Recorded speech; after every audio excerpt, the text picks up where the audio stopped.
Sebelum lanjut ke cerita selanjutnya, yuk subscribe dan like. Absen dulu di kolom komen ya ah. Asap lokomotif terakhir telah menghilang di tikungan, menyatu dengan langit senja yang mulai ungu.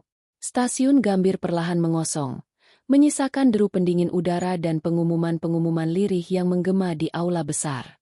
Aku, Rina, masih berdiri mematung di dekat peron, membiarkan sisa-sisa pelukan Dika, suamiku, menguap dari tubuhku. Rasanya masih hangat. Perjalanan dinas mendadak. Katanya tadi pagi. Penting. Rin. Proyek besar. Aku mengangguk. Seperti biasa. Dika adalah pria karismatik. Tulang punggung keluarga. Pekerjaannya sebagai manajer proyek menuntut banyak hal. Dan aku sudah terbiasa dengan kepergiannya yang tiba-tiba. Hati-hati. Ya. Bisikku sambil merapikan kerah kemejanya. Dia tersenyum. Senyum yang bisa meluluhkan es di kutub. Pasti. Sayang. Jaga Maya. Jangan lupa kunci semua pintu. Dia mengecup keningku. Lalu berjongkok untuk memeluk putri kecil kami. Maya. 6 tahun. Hanya diam. Ia memeluk boneka beruangnya erat-erat. Wajahnya tersembunyi di bahu Dika. Tidak ada rengekan. Tidak ada tangis seperti biasanya. Hanya diam yang aneh. Maya, ayah pergi dulu, ya. Jadi anak baik. Kata Dika. Maya hanya mengangguk kecil, tanpa melepas pelukannya dari sang boneka. Kini, di dalam mobil, keheningan yang sama mengisi ruang sempit di antara kami. Aku menyalakan mesin, dan lagu jazz lembut mengalun dari radio. Aku melirik Maya di kursi belakang melalui kaca spion. Dia duduk tegak, matanya yang besar menatap lurus ke depan, ke jok mobil yang kosong. Mau mampir beli es krim dulu? Tanyaku, mencoba memecah kesunyian yang terasa berat. Ayah pasti lama perginya. Kita bisa sedikit bersenang-senang. Maya tidak menjawab. Aku menghela napas. Mungkin dia hanya lelah. Hari ini memang terasa panjang. Aku memutar kemudi, keluar dari area parkir stasiun dan bergabung dengan kemacetan Jakarta yang abadi di jam pulang kerja. Lampu-lampu jalan mulai menyala, memantulkan cahaya oranye di aspal yang basah oleh gerimis tipis. Kami terjebak di lampu merah, dikelilingi raungan klakson dan deru mesin motor. Aku sedang bersenandung pelan mengikuti irama radio ketika suara kecil itu terdengar dari belakang. Nyaris tak terdengar. Sebuah bisikan. Ibu. Kenapa, sayang? Mau es krim rasa coklat? Tanyaku, mata masih fokus ke jalan. Hening sejenak, lalu bisikan itu datang lagi. Kali ini lebih jelas, diwarnai getaran yang mengerikan. Ibu, kita jangan ke rumah. Sesuatu dalam nada suaranya membuat bulu kuduku berdiri. Ini bukan suara Maya yang merajuk.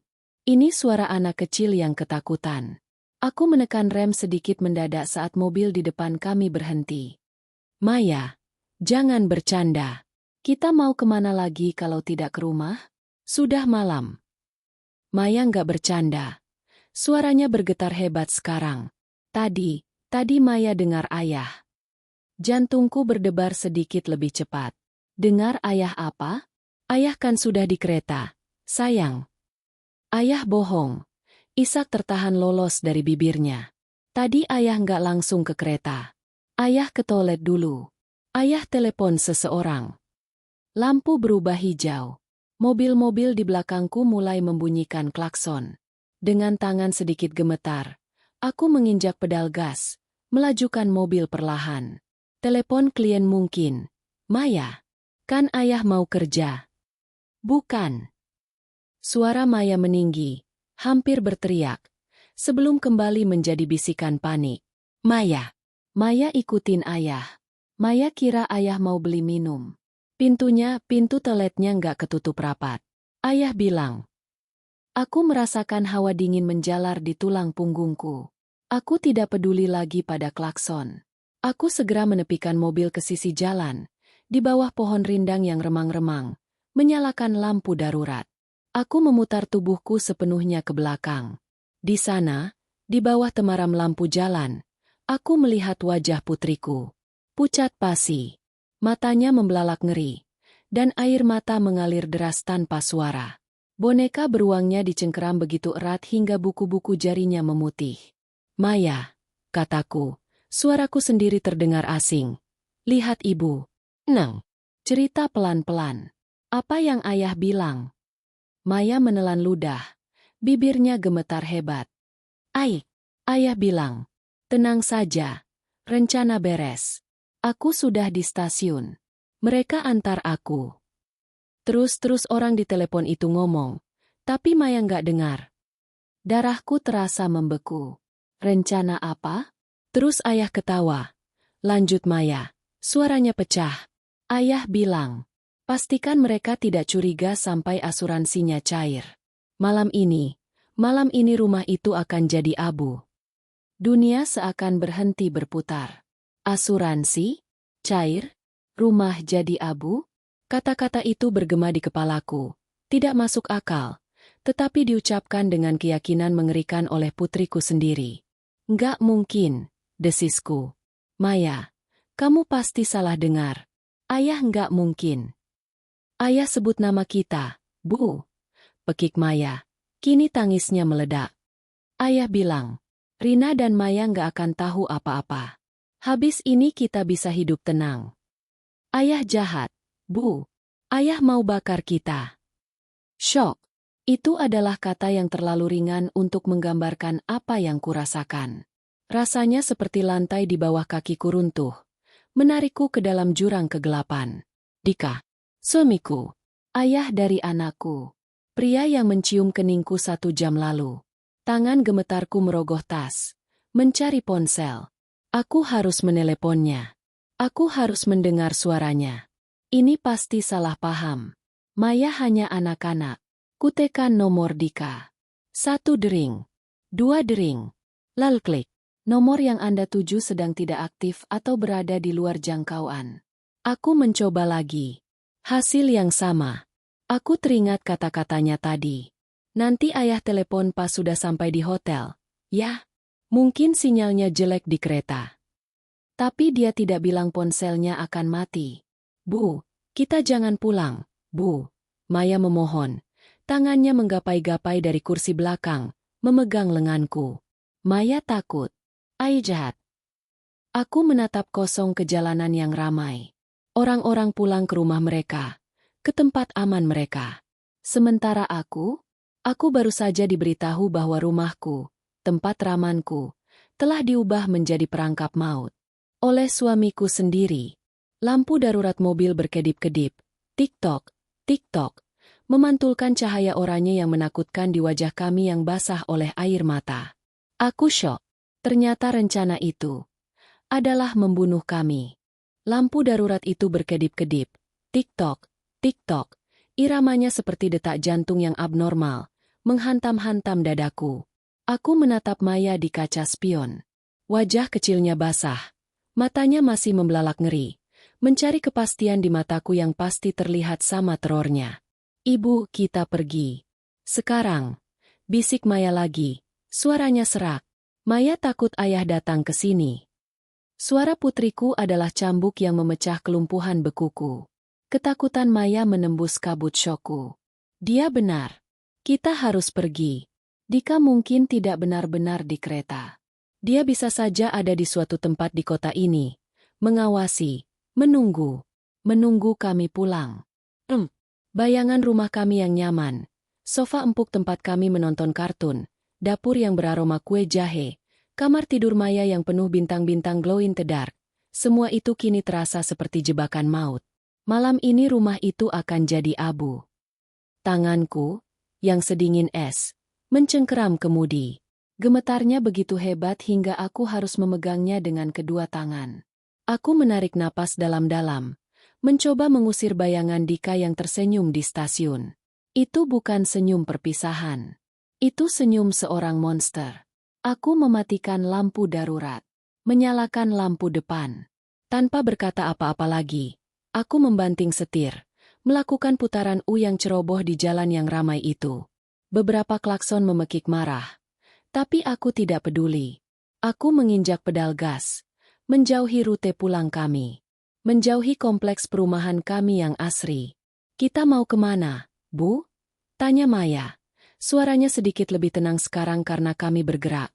Kita akan ke tempat yang aman, sayang. Jawabku, meskipun aku sendiri tidak tahu di mana tempat itu. Pikiranku berpacu lebih cepat dari mobil. Ke rumah ibuku? Itu tempat pertama yang akan Dika periksa jika dia sadar kami tidak ada di rumah. Dia akan menelepon, dan ibuku, dengan polosnya, akan memberitahukan segalanya. Ke kantor polisi? Aku mencengkeram kemudi lebih erat. Apa yang akan kukatakan pada mereka? Suami saya berencana membunuh kami untuk uang asuransi. Buktiku? Putri saya yang berusia 6 tahun menguping pembicaraan teleponnya di toilet stasiun. Mereka akan menatapku seolah aku gila. Mereka mungkin akan menyebutnya pertengkaran rumah tangga. Mereka akan menyuruhku pulang, menenangkan diri. Dan Dika, dengan pesonanya yang mematikan, akan meyakinkan mereka bahwa akulah yang tidak stabil secara emosional. Dia pandai melakukan itu. Dia telah melakukannya berkali-kali di depan teman-teman kami. Rina sedikit sensitif akhir-akhir ini, katanya sambil tertawa ringan. Polisi bukan pilihan. Belum. Dompetku. Aku melirik tasku di kursi penumpang. Berapa banyak uang tunai yang kubawa? Dika tidak pernah suka aku membawa banyak uang tunai. Pakai kartu saja. Lebih praktis, katanya. Tentu saja. Lebih mudah dilacak. Dengan satu tangan gemetar, aku meraih dompetku, membukanya sambil tetap berusaha fokus ke jalan. 2 lembar 100 ribuan. 3 lembar 50 ribuan. 350.000 rupiah. Cukup untuk bensin dan mungkin makanan ringan. Aku tidak bisa menggunakan kartu ATM. Semua rekening kami gabungan, di bawah kendalinya. Saat aku menarik uang, dia akan mendapatkan notifikasi instan di ponselnya. Dia akan tahu di mana kami berada. Perutku melilit ngeri. Ini bukan rencana impulsif. Ini telah direncanakan dengan matang. Dia tidak hanya menjebak kami di rumah. Dia menjebak kami secara finansial. Dia telah memotong semua jalan keluar kami. Aku mengemudi tanpa tujuan selama hampir 20 menit, berputar-putar di jalanan yang tidak kukenali, hanya untuk memastikan tidak ada yang mengikuti. Jantungku berdebar setiap kali ada mobil yang terlalu lama berada di belakang kami. Lalu, sebuah nama muncul di benakku seperti lampu suar di tengah badai. Sinta, sahabat lamaku dari universitas. Sinta yang cerdas, Sinta yang sinis, Sinta yang berprofesi sebagai pengacara. Sinta, yang Dika benci setengah mati. Dia itu pengaruh buruk buat kamu, Rin. Kata Dika setahun setelah kami menikah. Terlalu independen, terlalu vokal. Wanita seperti itu tidak akan pernah mendapatkan suami yang baik. Perlahan tapi pasti, Dika telah berhasil menjauhkanku dari Sinta. Pertemuan kami yang dulu seminggu sekali menjadi sebulan sekali, lalu setahun sekali, hingga akhirnya hanya menjadi ucapan selamat ulang tahun yang canggung via pesan teks. Terakhir kali aku bertemu Sinta adalah 8 bulan lalu, di sebuah kafe, dan aku harus berbohong kepada Dika, mengatakan aku ada arisan. Dia membencinya. Itu sempurna. Itu adalah satu-satunya tempat di alam semesta ini yang tidak akan pernah terpikirkan oleh Dika untuk mencari kami. Aku menepi lagi. Kali ini di depan minimarket yang terang benderang. Aku harus memastikan alamatnya. Aku membuka ponselku, mengabaikan nama Dika di panggilan terakhirku. Ibu mau telepon ayah? Tanya Maya, penuh ketakutan. Tidak, sayang. Ibu mau telepon Tante Sinta. Ingat Tante Sinta yang dulu pernah belikan Maya boneka beruang itu? Maya mengangguk, memeluk bonekanya lebih erat. Ku cari kontaknya. Jantungku berdebar. Bagaimana jika dia tidak mau menerimaku? Bagaimana jika dia marah karena aku mengabaikannya begitu lama? Aku menekan tombol panggil. 1 dering. 2 dering. Halo? Rina. Suara Sinta terdengar tajam dan terkejut. Sin. Suaraku pecah. Aku tidak bisa menahannya. Air mata yang kutahan sejak di stasiun akhirnya tumpah. Sin. Tolong aku. Rin? Ada apa? Kamu di mana? Itu suara tangisan. Aku dan Maya, kami dalam bahaya. Dika. Ya Tuhan, Sin, Dika. Hening sejenak di seberang. Lalu suara Sinta berubah. Dari terkejut menjadi profesional. Dingin dan fokus. Jangan katakan apa-apa lagi di telepon. Kamu di mana sekarang? Aku di jalan. Aku tidak tahu di mana. Kirim lokasimu. Aku akan kirim alamat apartemenku. Jangan ke rumah orang tuamu. Jangan ke polisi. Datang ke tempatku. Paham? Paham. Isaku. Dan Rina. Tambahnya. Suaranya serius. Mulai sekarang, perhatikan spionmu. Pastikan tidak ada yang mengikutimu. Jangan anggap remeh ini. Panggilan ditutup. Beberapa detik kemudian, sebuah alamat muncul di WhatsAppku. Apartemen di Serpong. Jauh. Itu bagus. Aku memasukkan alamat itu ke GPS. Perkiraan waktu tempuh. 1 jam 20 menit. Kita ke tempat Tante Sinta. Ya, sayang. Kataku pada Maya. Mencoba membuat suaraku terdengar yakin. Aku kembali masuk ke jalan raya. Hujan mulai turun. Kali ini lebih deras. Membuat lampu-lampu kota berpendar kabur. Aku mencengkeram kemudi. Mataku tidak pernah lepas dari kaca spion. 10 menit dalam perjalanan di jalan tol. Aku menyadarinya. Sebuah sedan hitam. Sudah 3 kilometer mobil itu berada di belakangku. Menjaga jarak dengan konstan. Jantungku serasa jatuh ke perut. Aku mempercepat laju mobil. Berpindah ke lajur kanan. Sedan hitam itu ikut berpindah. Aku melambat, pura-pura memberi jalan. Sedan itu ikut melambat. Bukan, ini bukan paranoia. Seseorang sedang mengikuti kami. Rencana Dika tidak sesederhana membiarkan kami pulang. Dia punya mata-mata. Sedan hitam itu menempel seperti lintah. Keringat dingin membasahi punggungku, bercampur dengan air hujan yang merembes dari jaketku saat aku menepikan mobil tadi. Jalan tol ini, yang seharusnya menjadi rute pelarian, kini terasa seperti koridor jebakan. Setiap kali aku berpindah lajur, dia ikut. Setiap kali aku melambat, dia menjaga jarak. Dika tahu, entah bagaimana, dia tahu kami tidak pulang. Dia tahu rencananya, apapun itu, telah berantakan. Dan sedan hitam ini adalah rencana cadangannya. Ibu mobil itu, bisik Maya dari belakang. Dia melihatnya juga. Amarah, dingin dan tajam, tiba-tiba memotong kabut ketakutanku. Kau tidak akan mendapatkan putriku. Pegang erat bonekamu, sayang.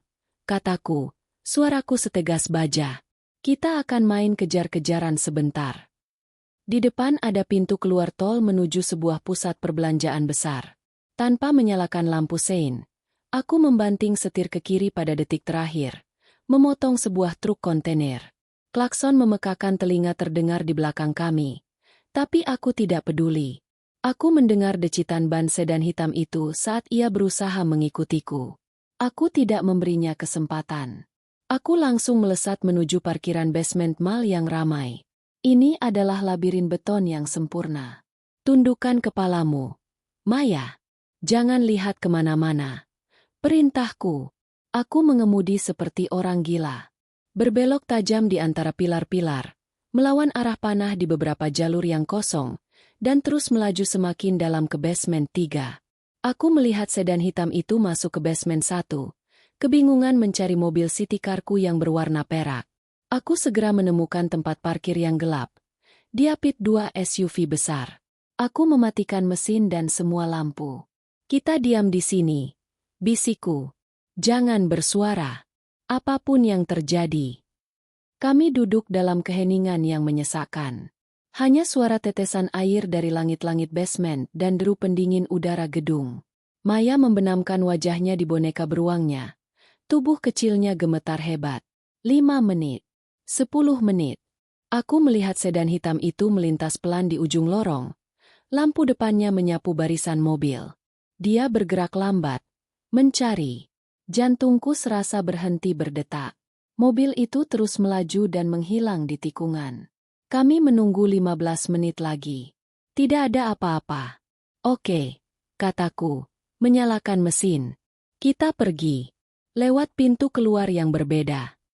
Perjalanan sisa 30 menit ke apartemen Sinta kulakukan dengan rute-rute kecil, melewati jalan-jalan tikus di perumahan yang tidak kukenali.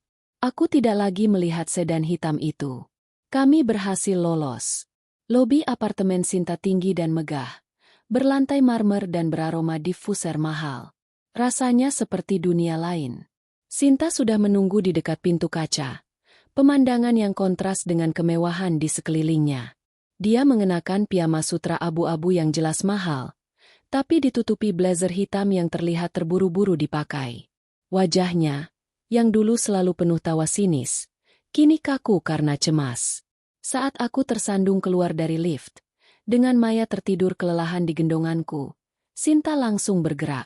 Ya Tuhan, Rin, desahnya, mengambil alih tas ransel anak-anak dari bahuku. Kalian basah kuyup. Cepat naik. Apartemennya di lantai 22 adalah cerminan dirinya. Minimalis, rapi, dengan jendela besar yang menyuguhkan pemandangan kota berkelip seperti permadani permata. Semuanya berwarna putih, abu-abu, dan hitam. Sangat berbeda dengan rumahku yang penuh warna krayon dan tumpukan mainan. Bawa Maya ke kamar tamu, kata Sinta pelan. Ada handuk bersih di lemari. Aku menidurkan Maya di ranjang berseprai bersih yang dingin. Dia bahkan tidak bergerak. Kelelahannya telah mengambil alih. Aku menyelimutinya, mencium keningnya yang lembab, dan menutup pintu pelan-pelan. Saat aku kembali ke ruang tengah, Sinta sudah menungguku dengan segelas air putih dan secangkir teh panas yang mengepul. Tanganku masih gemetar hebat saat menerimanya. Aku dikejar, kataku. Suaraku nyaris tak terdengar. Sebuah sedan hitam. Sampai ke mall. Mata Sinta menyipit. Oke. Itu mempercepat segalanya. Ceritakan padaku. Rina. Dari awal. Setiap kata yang Maya dengar. Jangan ada yang terlewat. Dan aku pun menceritakannya. Semuanya. Bisikan Maya di toilet stasiun. Rencana beres. Pastikan tidak curiga. Asuransinya cair. Rumah itu akan jadi abu. Telepon Dika yang mati. Sedan hitam yang mengikuti. Sinta mendengarkan tanpa menyela. Wajahnya mengeras menjadi topeng pengacara yang dingin dan fokus. Dia tidak terlihat kaget. Dia terlihat marah. Dia sudah lama merencanakannya, kata Sinta datar saat aku selesai. Ini bukan keputusan impulsif karena kalah judi. Aku tidak tahu, aku bahkan tidak tahu dia berjudi.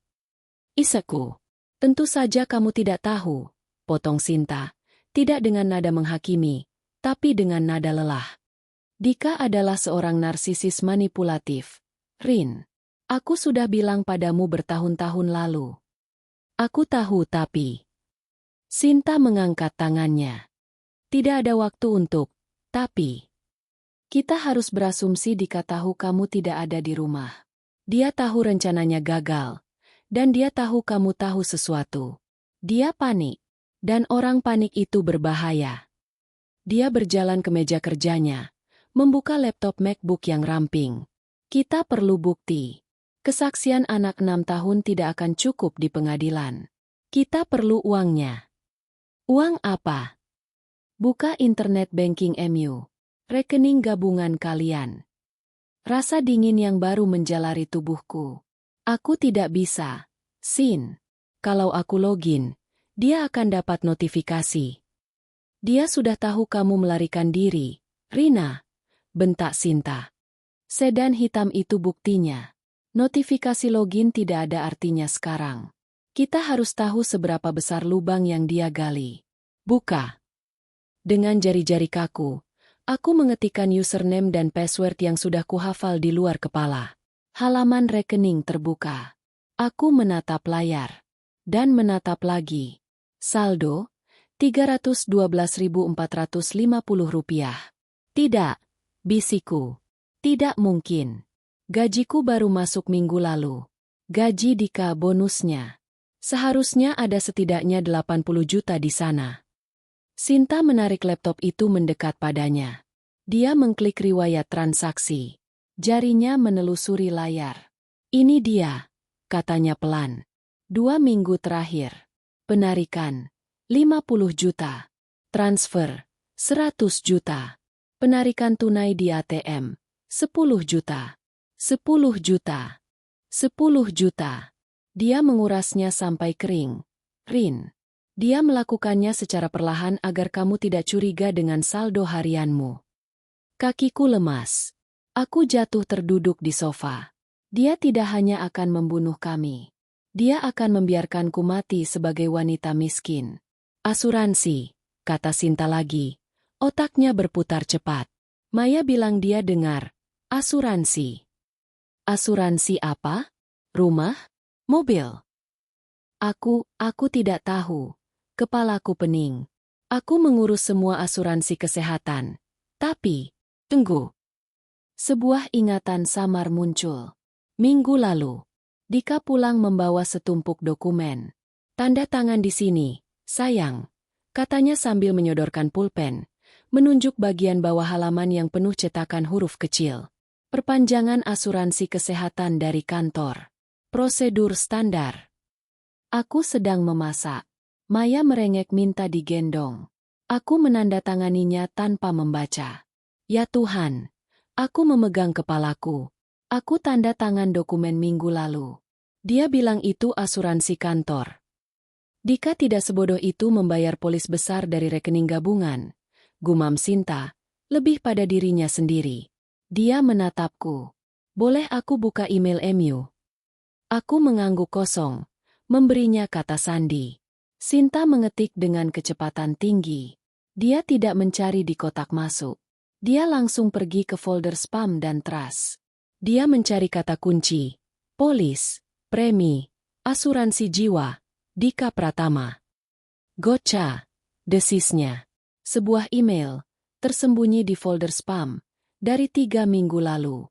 Pengirimnya, asuransi Garuda Emas. Sinta membukanya.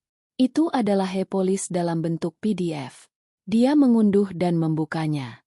Hening seketika saat kami berdua membaca baris pertama. Polis asuransi jiwa. Pemegang polis. Dika Pratama tertanggung 1. Rina Wulandari, istri. Tertanggung 2. Maya Anindita, putri. Ahli waris tunggal. Dika Pratama, suami. Tanggal aktif polis. 3 hari yang lalu. Premi.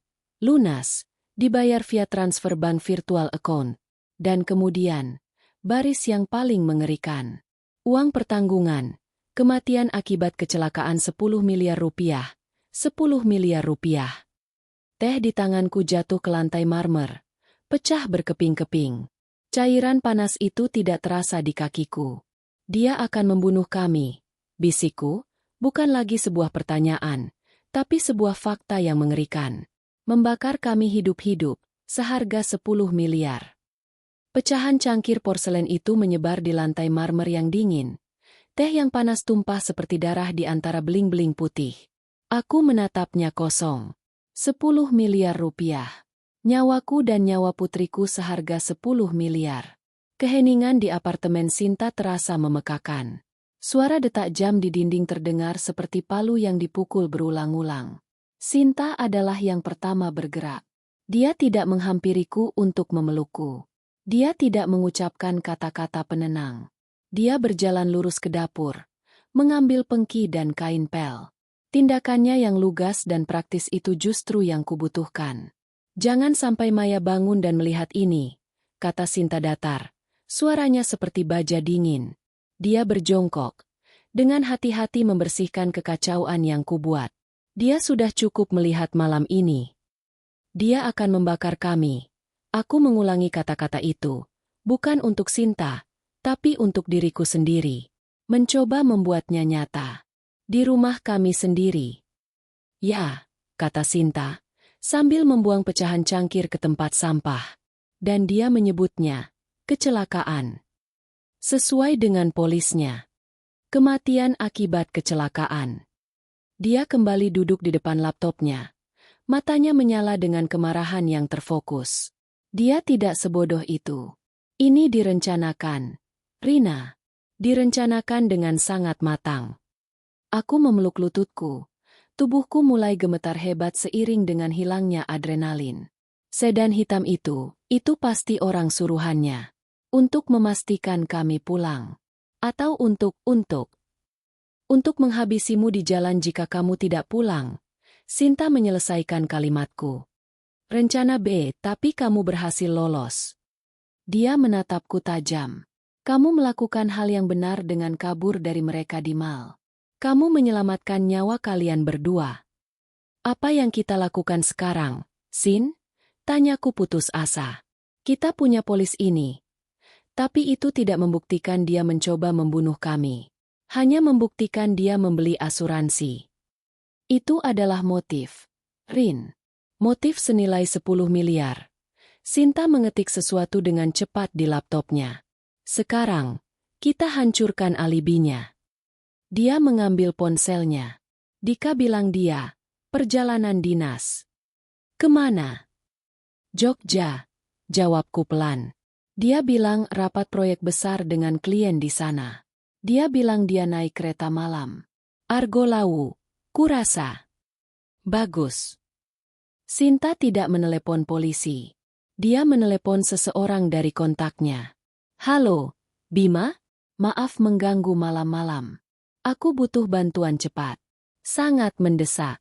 Aku perlu cek manifest penumpang. Ya, malam ini.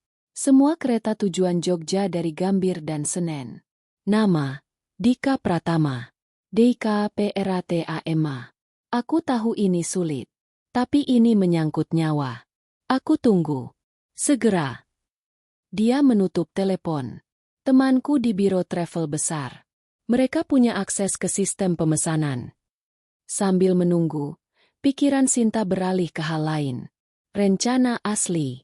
Maya bilang, rumah jadi abu. Itu api. Apa yang bisa memicu api di rumahmu yang terlihat seperti kecelakaan? Aku berpikir keras. Mencoba menembus kabut ingatanku akan Dika beberapa hari terakhir. Listrik? Tidak ada yang aneh dengan listrik. Lalu aku teringat. Gas. Ya Tuhan. Sin. Gas. Apa? 2 hari yang lalu. Kataku. Suaraku meninggi. Tabung gas di dapur habis. Biasanya aku yang pesan dan pasang. Tapi Dika bersikeras dia yang akan urus. Dia bilang, kamu istirahat saja, sayang. Dia mengutak-atik regulatornya lama sekali. Hampir 1 jam. Aku ingat aku sempat mengeluh kenapa lama sekali. Baunya menyengat. Apa katanya? Dia bilang regulatornya sedikit bocor. Tapi sudah dia perbaiki. Dia bilang, jangan sentuh area kompor dulu, ya. Biarkan lemnya kering. Lem apa? Aku tidak bertanya. Wajah Sinta mengeras. Kebocoran gas yang disengaja. Diatur dengan pelan. Lalu sebuah pemicu. Sesuatu yang menyala berdasarkan waktu. Timer. Bisikku ngeri. Dia memasang timer di salah satu stop kontak di dapur. Dia bilang itu untuk slow cooker baruku. Agar bisa menyala otomatis sebelum aku bangun. Dia baru memasangnya kemarin. Sinta menutup matanya sejenak. Itu dia. Ledakan. Kebocoran gas yang memenuhi rumah. Lalu timer di stop kontak menyalakan percikan api. Boom! Rumah jadi abu. Kalian berdua tewas dalam tidur. Kecelakaan tragis akibat kebocoran gas. Polis 10 miliar cair. Sempurna. Telepon Sinta berdering. Dia mengangkatnya begitu cepat. Ya, Bima. Apa? Kamu yakin? Cek semua kelas. Eksekutif. Bisnis. Tetap tidak ada? Terima kasih. Aku berhutang padamu. Dia meletakkan ponselnya di meja dengan pelan. Sangat pelan. Dia tidak pernah membeli tiket kereta, kata Sinta. Tubuhku membeku. Tidak ada nama Dika Pratama di manifest kereta apapun yang berangkat ke Jawa Tengah atau Jogja malam ini. Dari Gambir, Senen, atau Jatinegara. Alibinya bohong. Dia tidak pernah berniat meninggalkan Jakarta. Dia ada di sini, Rin. Mengawasi. Jadi, dia hanya berpura-pura di stasiun. Ya, mengantarmu dan Maya ke sana adalah bagian dari sandiwaranya. Dia menciptakan saksi. Dia ingin kamu menjadi saksi alibinya. Saya sendiri yang antar suami saya ke stasiun, Pak Polisi. Itu brilian. Sinta mendengus. Dan kejam. Tapi kenapa? Isaku. Kenapa? Sin? Kami baik-baik saja. Kami punya rumah, mobil, kami tidak kaya. Tapi kami berkecukupan. Kenapa dia butuh 10 miliar? Itu pertanyaan bagus. Sinta kembali ke laptopnya. Kali ini, dia tidak membuka email atau rekening bank. Dia membuka situs yang tidak kukenali. Dia memasukkan nomor KTP Dika, yang entah bagaimana dia memilikinya. Sinta, apa itu? Cek kredit. Laporan hutang. Gumam Sinta. Orang tidak melakukan hal gila seperti ini kecuali mereka benar-benar terpojok. Halaman itu memuat. Dan memuat. Lalu, sebuah daftar muncul. Daftar itu panjang. Sangat panjang. Bukan hutang KPR. Bukan hutang mobil. Pinjaman online. Sinta membaca nama-nama aplikasi yang belum pernah kudengar. Dana cepat. Uang kilat. Enraja. Angka-angkanya membuatku mual. 5 juta. 10 juta. 30 juta. Semuanya berbunga gila-gilaan. Ini. Sinta terus menggulir ke bawah. Ya Tuhan, Rina. Dia memutar laptopnya ke arahku. Di bagian bawah layar, ada total estimasi hutang terverifikasi. 1.845.700.000 rupiah. 1,8 miliar. Bisiku, tidak percaya. Itu tidak mungkin. Dia bilang proyeknya lancar. Dia bohong, kata Sinta pelan. Ini adalah hutang judi online. Aku yakin sekali. Tidak ada yang bisa mengumpulkan hutang pinjol sebanyak ini untuk hal lain. Dia telah berjudi dengan semua uang kalian. Uang perusahaan. Dan dia kalah. Kalah besar. Kebenaran pahit itu menghantamku seperti kereta barang. Senyumannya. Ketenangannya. Perjalanan dinas. Yang mendadak. Semuanya adalah topeng untuk menutupi kepanikan seorang pria yang hancur. Pria yang terlilit hutang hampir 2 miliar. Dan dia melihat kami bukan lagi sebagai keluarganya. Dia melihat kami sebagai tiket lotre seharga 10 miliar. Dia terpojok, kataku, suara datar dan mati. Dia tidak punya jalan keluar lain. Dan sekarang, kata Sinta, menutup laptopnya dengan suara klik yang keras. Rencananya gagal. Hutangnya akan jatuh tempo. Dan dia tahu kamu dan Maya tahu sesuatu. Dia menjadi lebih berbahaya dari sebelumnya. Aku menatap mata sahabatku. Rasa takut itu telah menguap, digantikan oleh sesuatu yang dingin dan keras. Amarah. Dia akan mencari kita, Sin, kataku. Ya, dia akan mencari kita. Sinta berdiri dan mengambil kunci mobilnya dari mangkuk di meja. Itulah mengapa kita tidak akan berada di sini saat dia mulai mencari. Kita tidak bisa tinggal di sini, ulang Sinta. Suaranya memecah keheningan yang berat di apartemennya. Dia sudah mematikan laptopnya dan kini berdiri, menyambar dompet dan kunci mobil. Apartemen ini terdaftar atas namaku. Jika Dika cukup pintar untuk menyewa sedan hitam, dia cukup pintar untuk tahu siapa sahabat satu-satunya yang dia benci. Tapi Maya baru saja tidur, bisikku, menatap ngeri ke arah pintu kamar tamu. Membangunkannya lagi, menyeretnya keluar ke malam yang dingin, rasanya seperti siksaan lain. Sinta menatapku tanpa simpati. Lebih baik dia lelah daripada dia mati. Rin, ambil Maya. Jangan bawa apa-apa selain tasmu dan ponselmu. Sisakan mobilmu di basement. Kita pakai mobilku. Setiap insting dalam diriku ingin membantah, ingin berbaring dan menangis. Tapi bayangan polis asuransi 10 miliar itu telah membakar habis semua kelemahanku. Amarah, dingin dan murni, kini menjadi bahan bakarku. Aku mengangguk. Aku masuk ke kamar dan mengangkat tubuh Maya yang hangat dan lunglai ke dalam gendonganku. Dia merengek pelan dalam tidurnya tapi tidak bangun. Aku membenamkan wajahku sejenak di rambutnya yang beraroma sampo bayi, menarik kekuatan dari sana. Ini untukmu, sayang. Kami menyelinap keluar melalui lift barang, turun ke basement 2, tempat mobil Sinta yang berbeda, sebuah SUV gelap, terparkir. Perjalanan itu hening. Sinta mengemudi dengan fokus yang menakutkan, terus-menerus memeriksa kaca spion, mengambil jalan-jalan berputar yang jelas bukan rute tercepat. Kami tidak pergi ke hotel mewah. Sinta membawa kami ke sebuah motel melati di pinggiran kota yang ramai dan agak kumuh. Tempat yang dindingnya tipis dan lampunya berkedip. Hotel bintang 5, katanya sinis, saat memarkir mobil di lorong yang remang-remang. Bayar tunai. Pakai KTP palsu yang selalu kusiapkan untuk kasus KDRT. Mereka tidak akan bertanya. Dia kembali 10 menit kemudian dengan sebuah kunci kamar kuno. Kamar 207. Baunya pengap dan berasap rokok. Hanya ada satu ranjang queen size yang spraynya terasa kaku dan TV tabung tua. Ini adalah titik nadir dalam hidupku. Dari seorang istri manajer proyek yang hidup nyaman di pinggiran kota, kini aku menjadi buronan di motel murah. Sinta mengunci pintu, memasang palang pengaman, dan bahkan mengganjalnya dengan kursi. Dia menidurkan Maya, yang masih terlelap, di sisi ranjang yang menempel ke dinding. Lalu dia menatapku.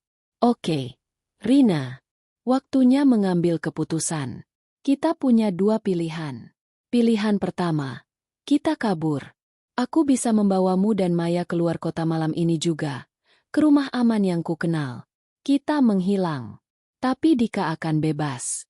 Dan dia tidak akan pernah berhenti mencarimu. Dia terlilit hutang 2 miliar. Kamu adalah satu-satunya jalan keluarnya. Dia berhenti sejenak, membiarkan kenyataan pahit itu meresap. Pilihan kedua, kita lawan dia. Kita jebak dia malam ini juga. Selagi dia panik dan tidak tahu di mana kita berada. Aku teringat wajah Maya yang pucat pasi di mobil. Aku teringat senyum Dika di stasiun. Senyum seorang pria yang mengantar keluarganya ke pembantaian. Kita jebak dia, kataku. Suaraku sendiri terdengar asing di telingaku. Datar, dingin, dan penuh kebencian. Bagaimana caranya? Sinta tersenyum tipis. Itu senyum Sinta yang ku kenal. Senyum seorang predator. Bagus. Aku sudah berharap kamu bilang begitu. Dia mengeluarkan ponselnya. Pertama, kita butuh bantuan. Tapi bukan patroli biasa. Dia menelepon seseorang yang kontaknya tersimpan sebagai Inspektur Budi. Budi? Ini Sinta. Ya, pengacara. Aku tahu ini sudah larut. Aku punya kasus percobaan pembunuhan berencana. Live. Korbannya ada bersamaku. Ada jeda saat Budi jelas memprotes di seberang sana. Dengar. Potong Sinta. Tidak sabar. Aku punya. Polis asuransi jiwa 10 miliar atas nama istri dan anak. Baru aktif 3 hari lalu. Aku punya. Rekening gabungan yang dikuras habis oleh suami. Aku punya. Bukti hutang pinjol suami senilai 1,8 miliar. Aku punya. Bukti alibi palsu, dia tidak pernah ada di kereta ke Jogja malam ini. Dan aku punya kesaksian langsung rencana pembunuhan dengan metode kebocoran gas dan pemicu timer. Keheningan di seberang sana berlangsung lebih lama. Ya, kata Sinta lagi. Ini A1. Tapi kita tidak bisa menangkapnya begitu saja. Dia akan mengelak. Kita harus membuatnya bergerak. Aku punya rencana. Tapi aku butuh tim MU di rumah korban. Sekarang.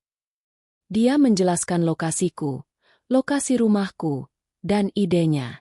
5 menit kemudian, dia menutup telepon. Dia setuju, kata Sinta. Inspektur Budi itu orang lurus. Dia akan mengirim tim intel non-seragam ke rumahmu. Mereka akan memeriksa jebakan gas itu. Dan mereka akan menunggu. Menunggu apa? Menunggu dia muncul, kata Sinta. Dan kita akan membuatnya muncul. Dia menatapku. Sekarang bagianmu, Rin, kamu harus kirim pesan padanya. Dia mengambil ponselku. Ponselmu masih menyala. Bagus. Dia pasti sudah mencoba meneleponmu berkali-kali. Panik karena kamu tidak ada di rumah saat kecelakaan itu seharusnya terjadi. Aku mengecek. Benar. 20 panggilan tak terjawab dari Dika. Semuanya dalam 1 jam terakhir. Dia tahu rencananya gagal. Bisikku. Ya. Tapi dia tidak tahu kenapa. Dia mungkin berpikir kalian selamat karena kebetulan. Karena kalian mampir makan malam. Atau ada kemacetan parah. Dia belum tahu bahwa kamu tahu. Jelas Sinta. Dan kita harus menjaganya tetap seperti itu. Pesan apa yang harus kukirim? Sinta berpikir sejenak. Sesuatu yang polos. Sesuatu yang menjelaskan kenapa kamu tidak ada di rumah. Tapi juga menunjukkan bahwa masalah di rumah telah ditemukan. Dia mengetik. Lalu menunjukkannya padaku. Mas, maaf baru balas. Tadi ponsel di silent. Maya tidur di mobil. Kita nggak jadi pulang malam ini. Begitu sampai rumah, bau gasnya menyengat parah. Kayak ada yang bocor di dapur. Aku takut. Aku dan Maya langsung pergi lagi. Kita nginap di rumah ibu malam ini. Besok kamu cek. Ya, pas pulang. Itu sempurna. Polos. Cemas. Tapi tidak histeris. Dan yang terpenting, itu memberinya 2 informasi. 1. Kami aman di rumah ibuku, lokasi palsu. 2. Jebakan gasnya ketahuan. Dia tidak akan bisa diam saja, kata Sinta. Dia harus kembali ke rumah. Untuk menghilangkan barang bukti. Untuk memperbaiki jebakannya. Untuk memastikan, kecelakaan, itu masih bisa terjadi besok. Tanganku gemetar hebat saat aku menekan tombol. Kirim. Pesan terkirim. Centang 1. Kami menunggu. Ruangan itu begitu sunyi. Aku bisa mendengar napas Maya yang teratur. Detik terasa seperti menit. Lalu, ponselku bergetar. Centang 2. Dibaca. Dan sedetik kemudian, ponselku tidak hanya bergetar. Ia berdering memekakan telinga. Menampilkan nama, suamiku sayang, di layar. Aku terlonjak kaget. Jangan ditolak, desis Sinta. Jawab. Pasang speaker. Ingat, kamu Rina yang bingung dan takut. Kamu tidak tahu apa-apa. Aku menelan ludah. Menekan ikon hijau. Halo? Mas. Rina. Suara Dika meledak dari speaker. Itu bukan suara Dika yang tenang dan karismatik. Itu adalah jeritan panik yang melengking. Dia terengah-engah. Seperti baru berlari. Rina, kamu di mana sekarang? Kamu tidak di rumah, kan? Jawab. Di jalan. Mas. Mau ke rumah ibu. Ada apa? Kamu kok teriak-teriak? Aku berusaha membuat suaraku bergetar karena takut gas. Gas? Teriaknya lagi. Jangan nyalakan apapun. Jangan hidupkan korek. Jangan nyalakan lampu. Apa kamu menyentuh stop kontak di dapur? Stop kontak? Nggak, aku cuma cium bau gas. Mas, terus. Keluar dari sana. Keluar. Jangan kembali ke rumah. Dia memotongku. Tunggu aku. Aku akan ke sana. Ke sana. Ke rumah ibu? Tapi kamu kan di Jogja? Tanyaku, memainkan peranku. Ada jeda panik. Dia sadar akan kesalahannya. Maksudku, pesan tukang. Ya, aku akan pesan tukang. Pokoknya jangan ke rumah. Mengerti? Jangan masuk rumah itu. Klik. Panggilan ditutup. Aku menatap Sinta dengan mata terbelalak. Sinta tidak tersenyum. Dia hanya mengangguk. Suram. Dia akan datang.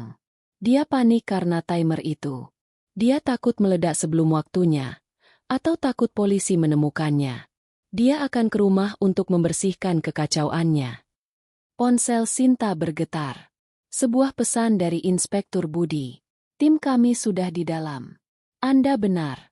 Ada modifikasi regulator gas yang sengaja dibuat bocor dan sebuah timer di stop kontak dapur. Disetel menyala pukul 2 dini hari. Kami menunggu tersangka. Sinta menunjukkan pesan itu padaku. Dia mengaku, bisikku. Lewat telepon tadi dia mengaku. Ya, kata Sinta. Matanya menatap tajam ke pintu motel yang kusam. Dia mengaku. Dan sekarang, dia akan masuk perangkapnya sendiri. Ruangan motel yang pengap itu terasa menyusut. Bau asap rokok yang samar dan pendingin udara yang berisik seakan menekan dari segala arah. Telepon sudah ditutup, tapi gema teriakan panik Dika. Suara yang sama sekali tidak kukenali sebagai miliknya, masih menggantung di udara. Dia mengaku, bisikku lagi. Kali ini pada Sinta. Aku menatapnya, mencari kepastian bahwa ini semua nyata. Sinta mengangguk. Wajahnya pucat namun tegas dalam cahaya lampu neon yang berkedip dari luar jendela. Dia mengaku panik soal gas dan stop kontak. Dia mengonfirmasi jebakan itu. Dan sekarang, dia sedang dalam perjalanan ke sana untuk menghapus jejaknya. Dia akan menyetir seperti orang gila, kataku. Sebuah pikiran dingin melintas. Dari manapun dia bersembunyi, dia akan tiba di rumah dalam 30-40 menit. Kurang, kata Sinta, sambil melirik jam di ponselnya. Pukul 23.15. Dia panik. Dia tidak peduli rambu lalu lintas. Dia akan sampai dalam 20 menit. Inspektur Budi dan timnya sudah siap. Kami duduk dalam keheningan yang paling menyiksa yang pernah kualami. Setiap suara dari luar, deru motor, tawa mabuk dari kamar sebelah, pintu mobil dibanting, membuatku terlonjak. Aku berjalan ke jendela, mengintip dari balik tirai tipis yang berdebu. Di seberang jalan, sebuah warung mie instan masih buka, beberapa sopir truk sedang makan. Kehidupan normal. Sebuah dunia yang terasa jutaan mil jauhnya dariku. Aku kembali ke ranjang, duduk di samping Maya. Dia masih tertidur, napasnya teratur, wajahnya damai. Dia meringkuk memeluk boneka beruangnya. Dia adalah satu-satunya hal yang nyata dan murni di dunia yang baru saja terbalik ini. Aku menyentuh pipinya yang hangat, menahan keinginan untuk membangunkannya dan memeluknya erat-erat sampai tulangku remuk. Bagaimana jika ada yang salah? Bisikku pada Sinta, yang berdiri bersandar di dinding, tangannya terlipat di dada, seperti seorang penjaga. Bagaimana jika dia melihat mereka? Lanjutku. Bagaimana jika dia membawa pistol? Dia punya pistol. Sin. Terdaftar. Untuk olahraga menembak. Dia menyimpannya di brankas. Mata Sinta menyipit. Kamu tidak bilang padaku. Aku lupa. Aku baru ingat. Sinta segera mengambil ponselnya, mengetik cepat. Info ke Budi. Tersangka mungkin bersenjata. Brankas di ruang kerja. Hati-hati. Pesan balasan datang hampir seketika. Diterima. Kami sudah antisipasi. Ruang kerja sudah kami amankan saat pemeriksaan awal. Brankasnya kosong. Dia membawanya. Jantungku serasa berhenti berdetak. Dia membawa pistolnya. Kataku, suaraku hampa. Dia membawa pistol ke stasiun. Dia tidak pernah ke stasiun, Rin. Sinta mengingatkan dengan lembut, tapi tegas. Dia hanya mengantarmu ke sana. Dia mungkin sudah membawa pistol itu bersamanya sepanjang hari. Dia siap untuk rencana B. Rencana B sedan hitam. Jika aku tidak berhasil kabur di mal, apakah orang di sedan hitam itu akan menembakku? Membuatnya terlihat seperti perampokan mobil yang gagal? Aku mual. Kita hanya bisa menunggu sekarang, kata Sinta. Menunggu. 20 menit terasa seperti 20 tahun.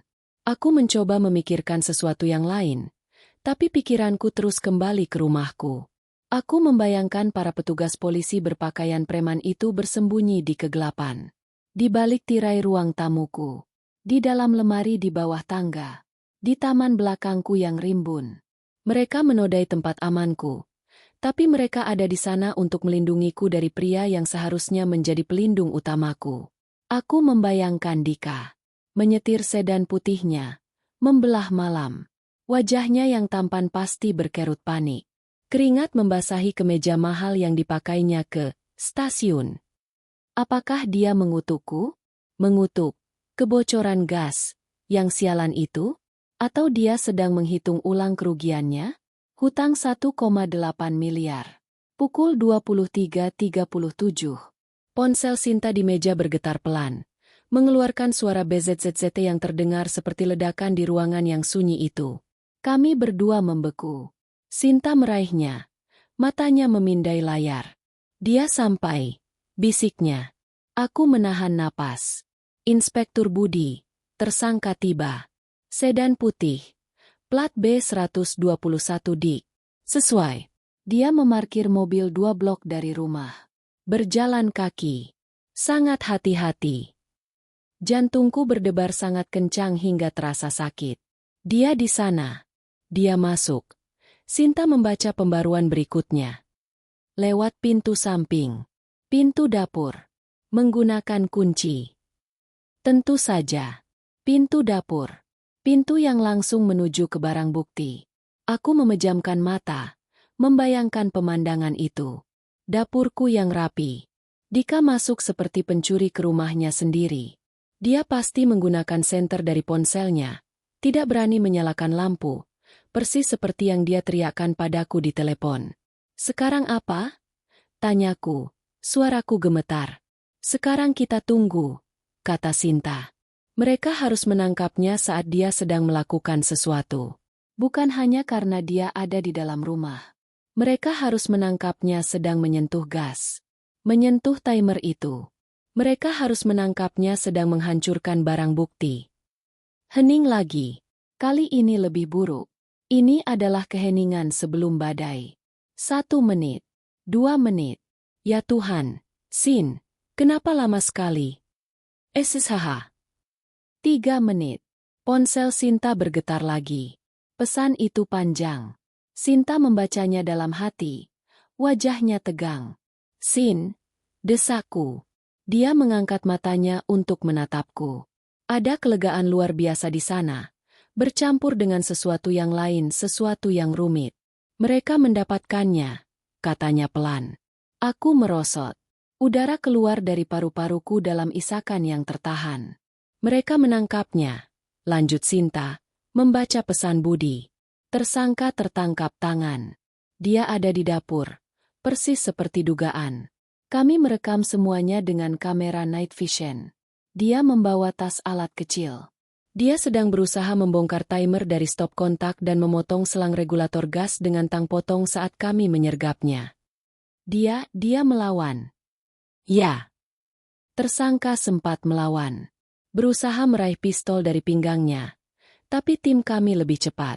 Dia sudah dilumpuhkan dan diborgol. Pistol sudah diamankan. Kami juga menemukan sarung tangan lateks di sakunya. Dia selesai.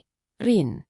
Dia tertangkap basah, mencoba melakukan perusakan barang bukti, dengan membawa senjata. Sudah selesai, bisikku. Air mata kini mengalir deras. Tapi itu bukan air mata kesedihan. Itu air mata kelegaan yang aneh, yang hampa. Lalu, Sinta mengerutkan kening. Tunggu, ada lagi. Apa? Inspektur Budi bilang. Dia terus berteriak. Mengklaim dia baru pulang dari Jogja. Omong kosong, dia tidak bawa koper, dan mendapat telepon dari istrinya tentang kebocoran gas. Dia bilang dia hanya mencoba memperbaiki regulator yang rusak. Dia memainkan perannya dengan baik. Dia tidak akan berhenti berbohong, gumamku getir. Bukan itu, kata Sinta, matanya terpaku pada layar. Dengar ini. Tapi ada satu hal yang menarik. Saat kami menggeledah dia, kami menemukan 2 ponsel. 1 ponsel pribadinya, dan 1 ponsel burner murah. Ponsel burner itu baru saja menerima pesan beberapa menit sebelum dia masuk ke rumah. Pesan. Sinta menatapku. Matanya kini dipenuhi firasat baru yang kelam. Pesan dari seseorang, katanya pelan. Kontaknya hanya disimpan sebagai V. Pesannya berbunyi. Bagaimana? Apa mereka sudah di rumah? Sedan hitamku kehilangan jejak mereka di mal. Telepon aku jika sudah beres. Aku menatapnya. Bingung. V. Sedan hitam. Kengerian baru merayapiku. Dika tidak sendirian. Sedan hitam yang mengejarku, bisikku. Itu bukan orang suruhannya Dika. Itu komplotannya. Komplotan. Kata itu menggantung di udara motel yang pengap. Lebih beracun daripada asap rokok yang menempel di dinding. Kelegaan sesaat yang kurasakan karena penangkapan Dika menguap begitu saja, digantikan oleh rasa dingin yang baru dan lebih dalam. Sedan hitamku kehilangan jejak mereka di mal. Sinta mengulangi pesan dari V. Suaranya datar. Dia tidak sendirian. Rin. Ada orang lain yang aktif mencoba memastikan kalian mati malam ini. Siapa V? Tanyaku. Suaraku nyaris tak terdengar. Aku menatap Maya, yang tertidur pulas di ranjang. Sama sekali tidak menyadari bahwa monster yang satu telah ditangkap. Namun monster yang lain masih berkeliaran di luar sana. Kita akan cari tahu, kata Sinta tegas. Ponselnya bergetar lagi. Inspektur Budi. Sinta di sini, katanya singkat. Dia mendengarkan. Wajahnya tegang. Kami mengerti. Ya, dia masih di sana? Baik, kami akan bawa anak itu. Terlalu berisiko meninggalkannya. Beri kami 30 menit. Dia menutup telepon dan menatapku. Dika sudah di kantor polisi. Dia sedang diinterogasi. Inspektur Budi ingin kita ke sana. Sekarang. Sekarang, kata Sinta. Dika menyangkal habis-habisan. Dia bilang ponsel burner itu bukan miliknya. Dia tidak tahu apa-apa soal V.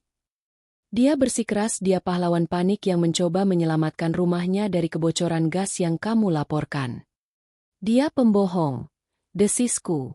Tentu saja. Tapi, V. Ini adalah kuncinya. V. Adalah komplotannya. Dan, V. Masih di luar sana.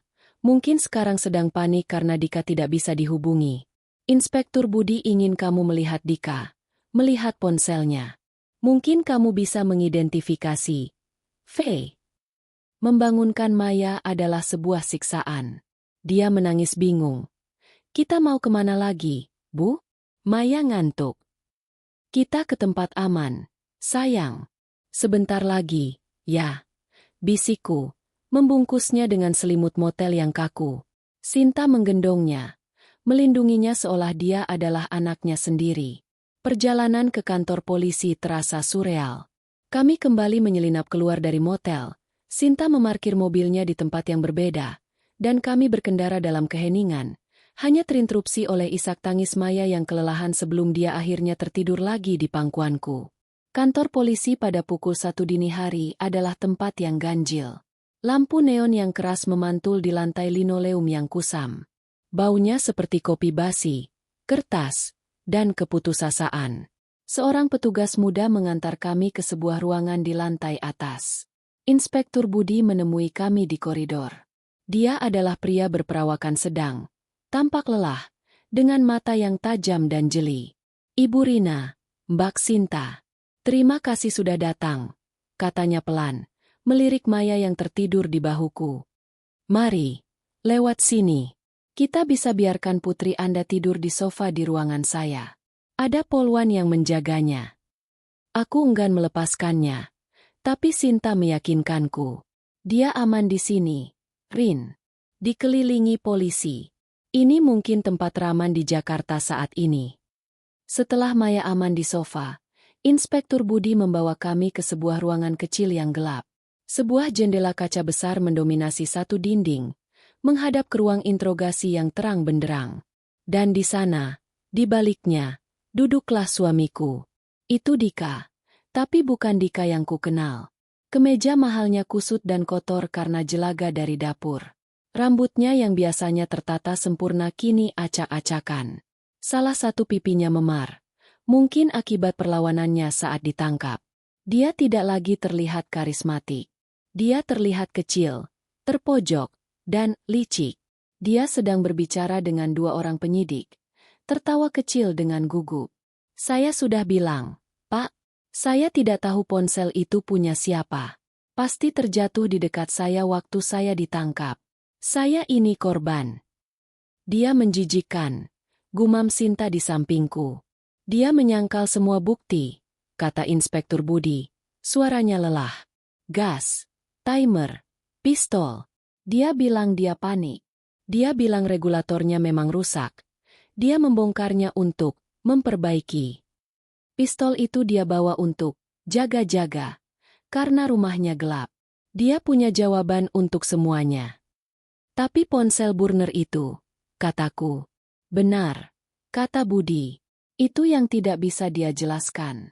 Kami yakin, V adalah otaknya, atau setidaknya mitra penuh. Kami sedang melacak nomornya. Tapi ponsel burner sulit. Dia mengeluarkan 2 kantong barang bukti. Keduanya berisi ponsel. Satu ponsel pintarku yang kukenali. Satunya lagi ponsel lipat hitam murahan. Ini ponsel pribadinya. Budi menunjuk yang pertama. Kami butuh bantuan Anda, Bu Rina. Siapa? V. Seseorang yang dekat dengannya. Seseorang yang dia percayai untuk merencanakan ini. Jantungku berdebar. Aku menatap layar ponsel Dika yang menyala. Kontaknya. Aku menggulir. Ada begitu banyak nama. Ratusan. V. Gumamku. Vino kontraktor. Vendor pipa. V. Lalu aku melihatnya. Vira, marketing. Nama itu melompat ke arahku. Vira Sasmita. Bukan. Itu tidak mungkin. Siapa dia? Tanya Sinta tajam, melihat perubahan di wajahku. Vira rekan kerjanya. Bisikku. Dia di divisi marketing. Masih muda. Cantik sekali. Selalu ramah. Dia baru saja bercerai. Aku teringat sesuatu. Acara makan malam kantor bulan lalu. Aku datang bersama Dika. Vira ada di sana, sendirian. Tampak sedikit sedih. Dika menghabiskan banyak waktu berbicara dengannya. Menghiburnya. Katanya padaku di mobil. Kasihan dia. Baru sendirian. Kasihan. Sedan hitam. Kataku pada Inspektur Budi. Sebuah firasat mengerikan mencengkeram perutku. Apakah kalian tahu siapa pemilik sedan hitam di mall? Kami sedang menarik data CCTV. Dia punya sedan hitam. Suaraku meninggi. Vira. Aku ingat sekarang. Dia pernah mempostingnya di Instagram. Sedan hitam sporty. Dia sangat bangga. Inspektur Budi menatap Sinta. Lalu kembali padaku. Ibu yakin? 100%, kataku. Budi segera berbicara di radionya. Cek nama Vira Sasmita. Divisi marketing. Kantor Dika Pratama. Cari registrasi mobil atas namanya. Segera. Kami menunggu dalam keheningan yang menyiksa. Di balik kaca, Dika masih mengoceh, menyusun kebohongannya. 5 menit kemudian, radio Budi berbunyi. Konfirmasi. Pak. Nama. Vira Sasmita. Alamat di Kebayoran Baru. Terdaftar sebagai pemilik sedan Mercedes hitam. Plat B99 FRA. Platnya cocok dengan rekaman CCTV di pintu keluar mal yang Mbak Sinta berikan. Darah serasa surut dari wajahku. Dia, bisik Sinta. Itu bukan hanya hutang. Inspektur Budi mengangguk pada Sinta. Sudah cukup. Dia meninggalkan kami di ruang observasi dan berjalan masuk ke ruang interogasi. Kami bisa mendengarnya dengan jelas lewat interkom. Dika sedang tertawa lagi. Jadi, Pak, apa saya sudah boleh? Bra. Budi melempar ponsel burner itu ke atas meja di depan Dika. Dika terlonjak kaget. Interogasinya selesai. Dika, kata Budi dingin. Sekarang kita bicara. Bicara apa lagi? Tia. Kita bicara soal Vira Sasmita. Reaksi Dika adalah pengakuan yang kubutuhkan. Semua warna meninggalkan wajahnya. Senyum liciknya lenyap. Digantikan oleh topeng horor yang pucat. Matanya membelalak. Dia menatap Budi, lalu ke ponsel burner itu, lalu kembali ke Budi. Saya tidak. Sedan hitamnya. Dika. B99 Fra. Kami sudah mencocokkannya dengan CCTV Mal. Kami tahu dia yang mengejar istri dan anakmu. Kami tahu dia komplotanmu. Dika merosot di kursinya. Seolah semua tulang di tubuhnya baru saja patah. Hutang judi 1,8 miliar itu benar. Lanjut Budi, suaranya tanpa ampun. Tapi itu bukan keseluruhan ceritanya, kan? Dan Dika pun hancur. Dia tidak menangis. Dia hanya mulai berbicara. Suaranya monoton dan mati. Seolah bendungan kebohongannya telah jebol. Itu ide Vira, bisiknya. Semuanya ide Vira. Aku mencengkeram lengan Sinta untuk menopang tubuhku. Hutang itu membuatku gila. Lanjut Dika, kini berbicara pada meja. Aku akan kehilangan segalanya. Rumah, mobil, Vira. Dia bilang ada jalan keluar. Dia bilang aku bisa mendapatkan semuanya. Semuanya? Tanya penyidik. Hidup baru, bisik Dika. Dia yang mengurus polisnya. Dia bekerja di broker asuransi sebelum di marketing. Dia tahu caranya. Tanggal mundur. Pemeriksaan kesehatan palsu. Dia bilang Rina dan Maya tidak akan merasakan apa-apa. Cepat. Tertidur. Lalu selesai. Aku tersedak. Suara muntah yang tertahan keluar dari tenggorokanku. Dia bilang kami bisa pergi. Dika melanjutkan, tidak menyadari kehancuranku di balik kaca. Ke Bali dulu. Lalu ke Eropa. Dengan 10 miliar. Memulai dari awal. Hanya kami berdua. Pengkhianatan itu. Ini bukan tentang hutang. Bukan hanya tentang uang. Hutang itu hanyalah alasan, pemicunya. Rencana sebenarnya adalah memusnahkan keluarganya yang lama, untuk memulai hidup baru dengan wanita lain. Senyum Dika di stasiun. Jagemaya. Pelukannya yang hangat. Semuanya adalah sandiwara. Dia bukan hanya seorang penjudi yang putus asa. Dia adalah seorang kekasih yang kejam. Aku tidak lagi mendengar apa yang Dika katakan. Suara-suara di ruangan itu meredup. Ruangan observasi yang gelap mulai berputar. Rin. Suara Sinta terdengar jauh. Aku menatap kosong ke kaca satu arah. Ke pria yang telah kubangun hidupku bersamanya. Pria yang telah berjanji untuk mencintai dan melindungiku. Pria yang lebih memilih untuk membakarku hidup-hidup daripada repot-repot mengurus perceraian. Rasa lega karena dia tertangkap telah hilang. Rasa takut akan juga memudar. Yang tersisa hanyalah lubang hitam besar yang menganga di dadaku. Rin, duduklah. Dia tidak pernah mencintaiku, bisikku, saat lututku lemas dan kegelapan akhirnya menelanku. Bau amonia yang menyengat menyerbu hidungku, membuat mataku terbuka paksa. Aku terbatuk, pusing, dan bingung. Lantai linoleum yang dingin berganti menjadi sofa vinil yang retak-retak. Aku tidak lagi berada di ruang observasi yang gelap. Aku berada di sebuah kantor kecil yang terang benderang, berantakan dengan tumpukan map-map kertas. Dia sadar. Suara Sinta terdengar lega. Dia berlutut di depanku, memegang cangkir air mineral. Di sampingnya, Inspektur Budi berdiri dengan tangan terlipat. Wajahnya tampak lelah dan prihatin. Rin, minum dulu, kata Sinta lembut. Aku meneguk air itu dengan rakus. Ingatanku kembali menghantamku seperti gelombang pasang. Pengakuan Dika. Vira. Rencana hidup baru mereka di atas abuku dan abu putriku. Sudah berapa lama aku? Hanya beberapa menit, kata Inspektur Budi. Pingsan karena syok. Roger. Dika. Vira. Bisikku. Tim saya sedang bergerak untuk menjemput Vira Sasmita di apartemennya di Kebayoran Baru untuk dimintai keterangan. Kata Budi, nadanya profesional. Tapi, Bu Rina, kita punya masalah. Aku menatapnya. Tidak mengerti. Masalah? Dika sudah mengaku. Dia mengaku. Sinta mengambil alih. Suaranya datar. Dan sekarang dia mencoba membalikan keadaan. Dia mengklaim Vira adalah dalang utamanya. Bahwa Vira yang merayunya. Vira yang mengurus asuransi. Vira yang mengancam akan mengekspos hutangnya jika dia tidak setuju. Dia melukis dirinya sendiri sebagai korban yang sama sepertimu. Itu bohong, teriakku. Tentu saja, kata Budi. Tapi itu adalah kata-katanya melawan kata-kata Vira. Vira adalah pengacara. Sinta? Sinta mengangguk. Wajahnya kelam. Vira tidak di marketing. Aku baru saja memeriksanya. Dia di tim legal dan compliance perusahaan Dika. Dia bukan pengacara biasa. Dia spesialis penipuan asuransi. Dia tahu persis apa yang dia lakukan. Dan dia akan tahu persis cara menyangkalnya.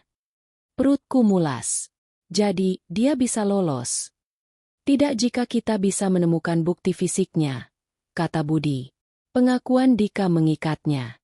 CCTV sedan hitam mengikatnya. Pesan di ponsel Burner mengikatnya. Tapi untuk percobaan pembunuhan berencana, jaksa akan menginginkan bukti yang tak terbantahkan.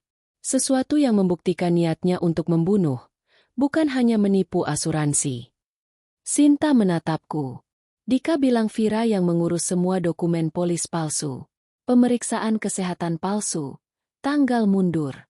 Dokumen-dokumen itu harus ada di suatu tempat. Vira tidak akan sebodoh itu menyimpannya di apartemennya, kata Budi. Apalagi jika dia tahu Dika sudah tertangkap. Dia akan menghancurkannya. Kami menemui jalan buntu. Dika tertangkap basah. Tapi otak di baliknya, Vira, terlalu licin. Dia akan menyangkal segalanya. Mengklaim Dika terobsesi padanya. Dan mungkin akan lolos hanya dengan tuduhan ringan. Saat itulah pintu kantor terbuka pelan.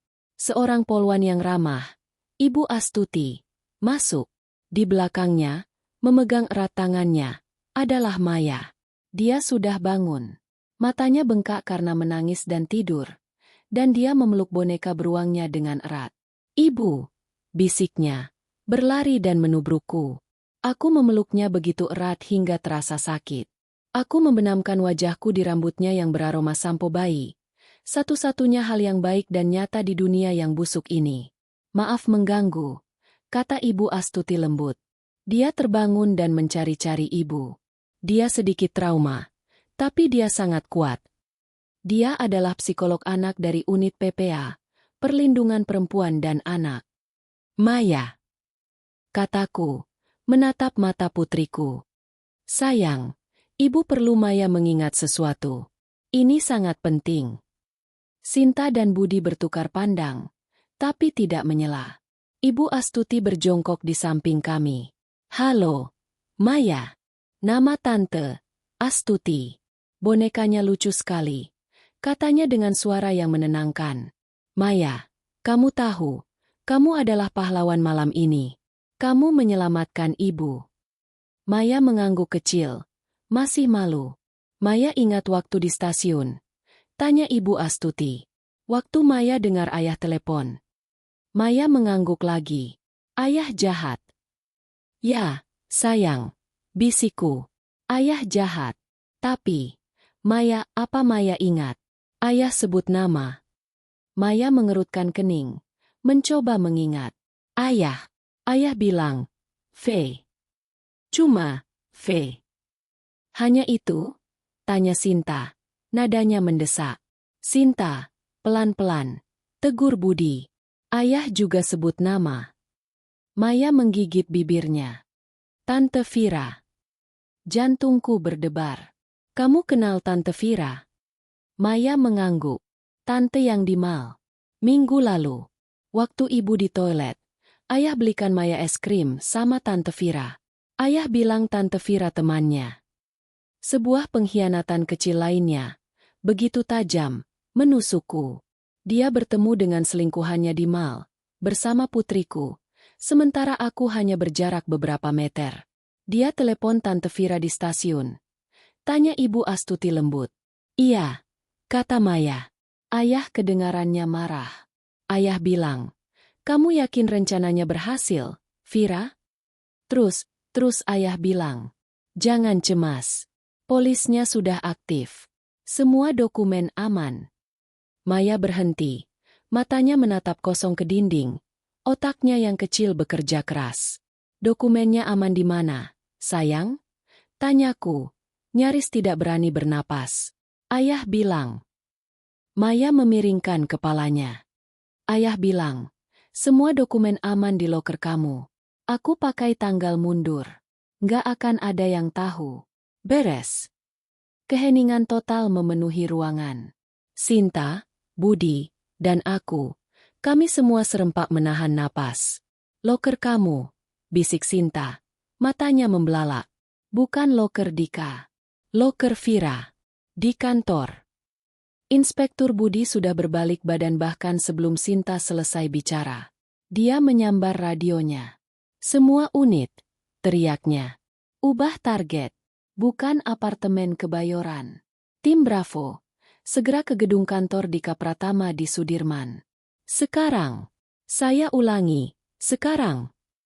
Budi, kamu butuh surat perintah. Sinta memulai. Tidak ada waktu. Potong Budi. Dika ditangkap jam 23.37. Sekarang jam 2.30. Vira pasti sudah tahu Dika tidak bisa dihubungi. Dia tidak akan pulang ke apartemennya. Dia akan pergi ke tempat Raman untuk menghancurkan barang bukti. Kantor. Bisikku. Kantor. Budi mengkonfirmasi. Dia akan ke lokernya. Kita harus sampai di sana lebih dulu. Dia berbicara lagi ke radionya.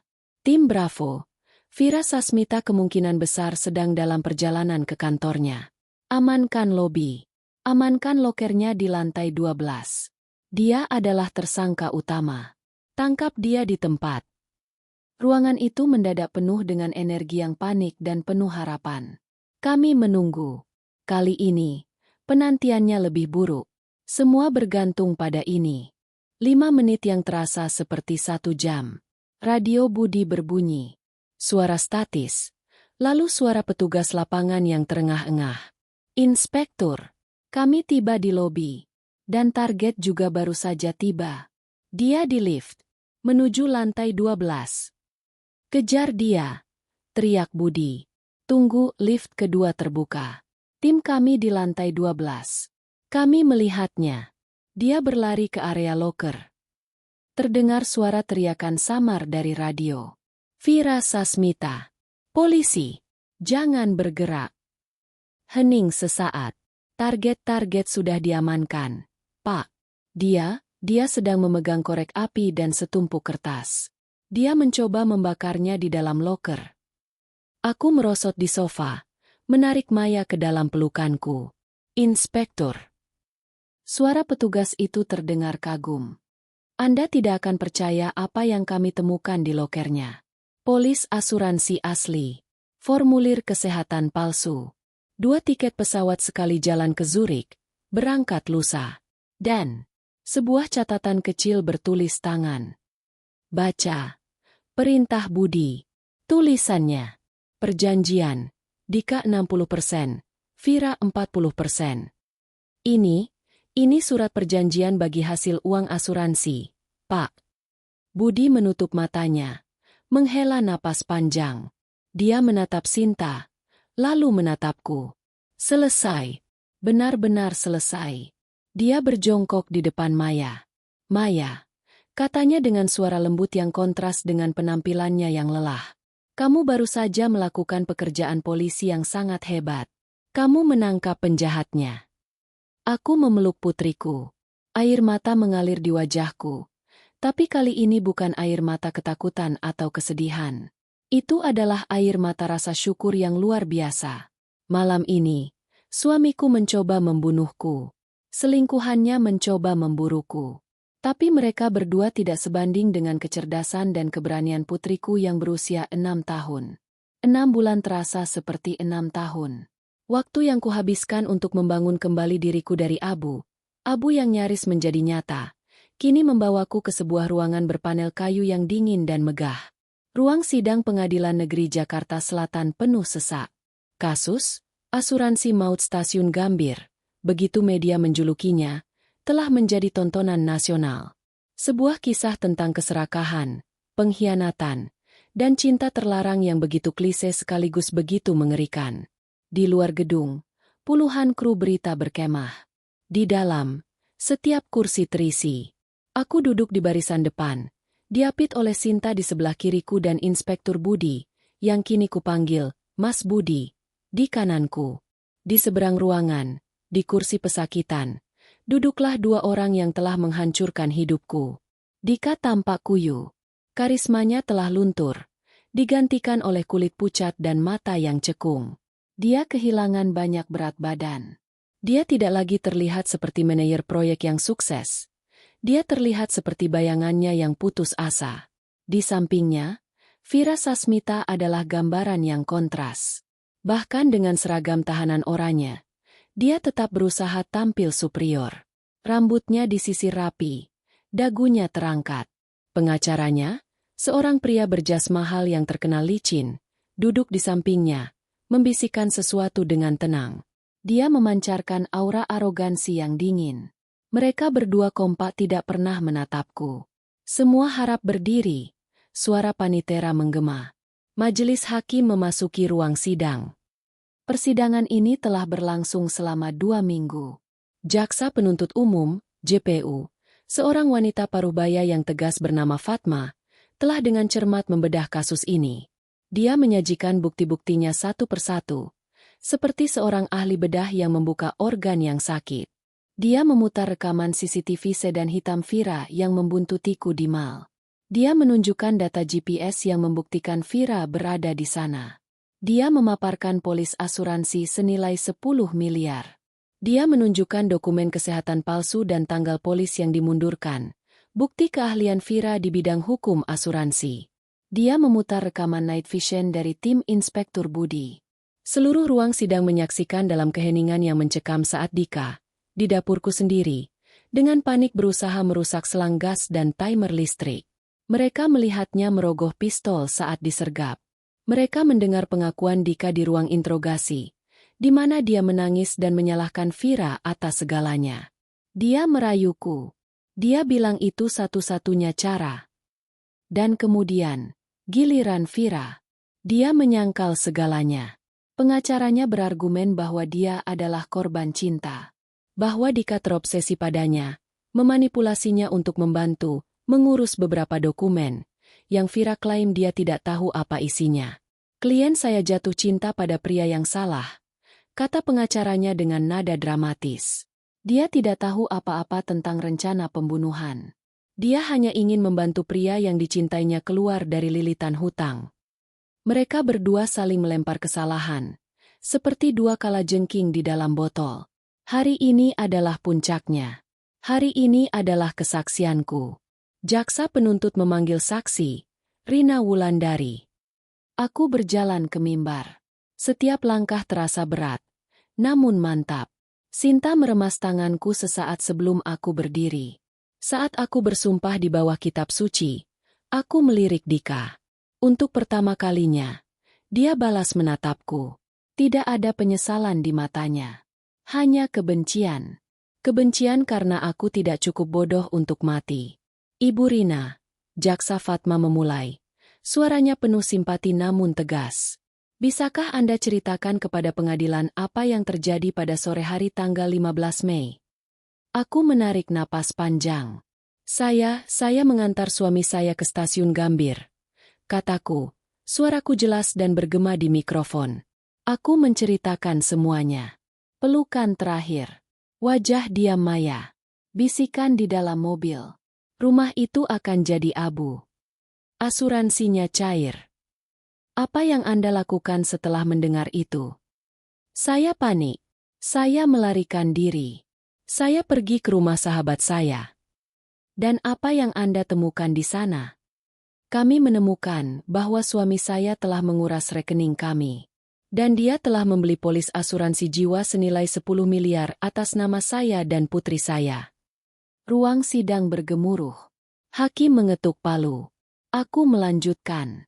Aku menceritakan tentang sedan hitam yang mengejarku. Aku menceritakan tentang pesan umpan yang kukirim. Dan aku menceritakan tentang panggilan telepon panik Dika. Dia berteriak, kataku, menatap lurus ke arah Dika. Dia berteriak. Jangan nyalakan apapun. Apa kamu menyentuh stop kontak di dapur? Dia panik karena jebakannya ketahuan. Dika melompat dari kursinya. Bohong. Dia bohong. Dia menjebakku. Tenang, teriak hakim. Dua penjaga menahan Dika dan memaksanya duduk kembali. Pengacara Vira angkat bicara saat pemeriksaan silang. Ibu Rina, katanya dengan nada meremehkan. Hubungan Anda dan suami sedang tidak baik, bukan? Anda cemburu? Anda tidak tahu bahwa suami Anda memiliki hubungan dengan klien saya? Saya tidak tahu, jawabku jujur. Saat itu. Tapi itu tidak relevan. Sangat relevan, bentaknya. Bukankah ini semua adalah rencana rumit Anda untuk menjebak suami Anda dan kekasih barunya? Bukankah Anda yang memanipulasi putri Anda untuk berbohong? Sinta melompat berdiri. Keberatan, Yang Mulia. Menyerang karakter saksi. Diterima, kata hakim. Pengacara, fokus pada fakta. Tapi kerusakan sudah terjadi. Beberapa juri tampak ragu. Benih keraguan telah ditanam. Jaksa Fatma tersenyum tipis.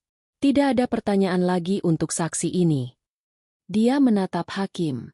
Untuk bukti terakhir, penuntut memanggil saksi kunci kami. Karena usianya yang masih di bawah umur, kami akan memutar rekaman video kesaksian yang diambil bersama psikolog anak dari PPA, Ibu Astuti. Layar besar diturunkan. Ruang sidang menjadi gelap. Wajah Maya muncul di layar. Dia tampak sangat kecil, duduk di ruangan yang penuh mainan, berbicara dengan Ibu Astuti yang ramah. Maya, bisa ceritakan lagi apa yang Maya dengar waktu ayah telepon di stasiun? Video itu adalah rekaman yang sama dengan yang kulihat di kantor polisi malam itu. Tapi mendengar putriku mengulang kata-kata itu di depan umum terasa seperti tusukan baru. Ayah bilang, kamu yakin rencananya berhasil, Vira? Di kursi pesakitan, Vira tersentak. Itu adalah pertama kalinya nama Vira disebut oleh Maya. Lalu, tibalah momen kunci. Ayah juga bilang soal dokumen. Lanjut Maya di video. Ayah bilang, semua dokumen aman di loker kamu. Aku pakai tanggal mundur. Nggak akan ada yang tahu. Video berakhir. Lampu menyala. Seluruh mata tertuju pada Vira, yang wajahnya kini sepucat kapur. Pembelaannya bahwa dia tidak tahu apa-apa, baru saja dihancurkan oleh kesaksian seorang anak berusia 6 tahun. Tapi jaksa Fatma belum selesai.